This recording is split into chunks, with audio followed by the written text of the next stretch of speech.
delay for him or not. So if you guys are watching on Avilo stream at the same time, have fun, enjoy yourselves, check out his stream, but just do not bring spoilers back here, because if you do, you will get not just timed out, but straight up banned from chat. So, ladies and gentlemen, welcome to the Lycan League. It's a best of 3, and to start off, we've got a bit of a faker. And I'm not talking about the cool lol guy, it's a fake player who's got the same name, the Red Zerg Feed Me. In the bottom left, as the Green Terran, it's Avilo. Alright, so Avilo, I'm hoping to see something crazy mech out of him. Just because that's his play style, it's TVZ, it's Legacy of the Void, everything would just fall into place for him. He might go into Cyclones and swap back to Bio. We've seen that for openers who might have Siege Tanks come out, get dropped like Miso just did.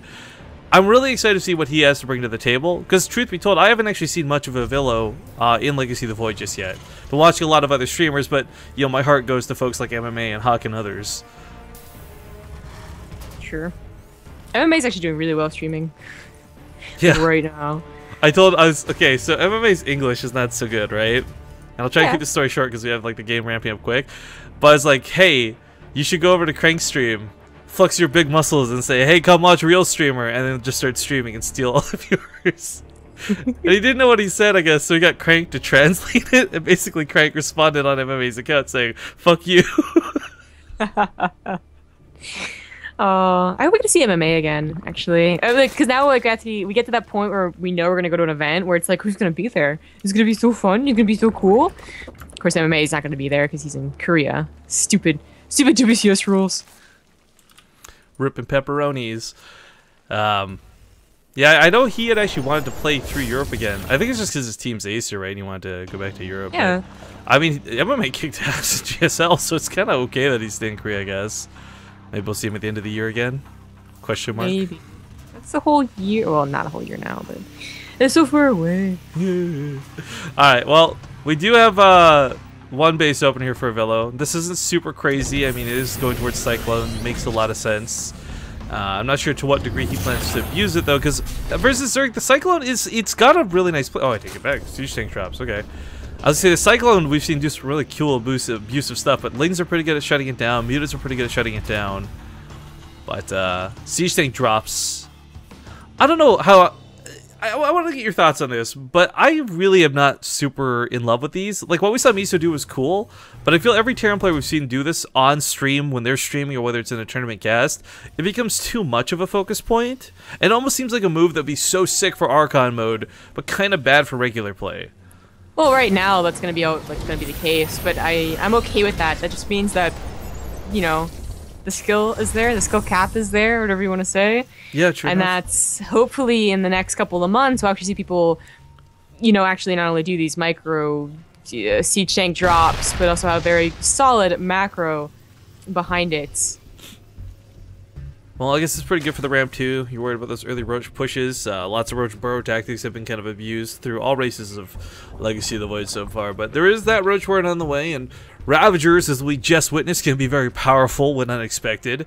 The Corrosive Bile is really good at picking up static units, things like depots, things like siege tanks without the medevac support. I do wonder what Feed Me is doing. He has a lot of gas, so it's got to be for Ravagers and Roaches, but I guess he's also going to get speed. What else is the quick lair for?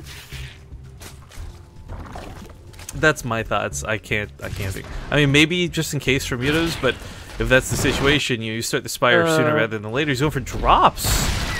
I guess, I mean, Feed Me comes in this expecting Avilo to go for mech. Makes sense. Get Roach drops. Could be kind of cool, but needs a way to clean up this first tank. Yeah, again, the Queens, if they start focusing the medevac down, are usually pretty okay. Kind of cool that, I mean, this exists, but it's very frustrating for Zerg players before mutas are out. Let's look at the real Feed Me in chat, by the way, cheering on the fake Feed Me. I don't know how to feel about this.